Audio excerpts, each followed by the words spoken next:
తొలి ప్రేమ సినిమాలో బాలు బాలు అంటూ ముద్దుగా మాట్లాడి కుర్రాలను కవ్వించిన హీరోయిన్ కీర్తిరెడ్డి. హీరో సుమంత్ను ప్రేమించి పెళ్లి చేసుకున్న సంగతి తెలిసిందే.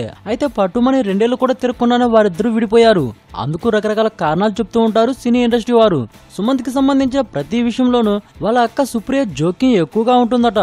కీర్తిరెడ్డి ప్రముఖ రాజకీయవేత్త అయిన గంగిరెడ్డి మనవరాలు కావడంతో అతి గారాభంగా పెరిగింది. తన భర్త విషయంలో ఆడపడుచు పెత్తనం భరించలేని కీర్తిరెడ్డి విడిపోవడం బెటర్ అని అనుకుందట. దీంతో 2008లో వారు విడాకులు తీసుకున్నారు. ఆ తర్వాత ఆమె 2014లో లండన్లో సెటిల్ అయిన ఓ డాక్టర్ని పెళ్లి చేసుకుంది.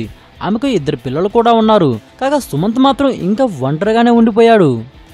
ఈ వీడియోపై మీ విలువైన కామెంట్స్ ని మాతో షేర్ చేసుకోండి. అండ్ ఇంకో విషయం, సబ్స్క్రైబ్ చేయడం మర్చిపోకండి.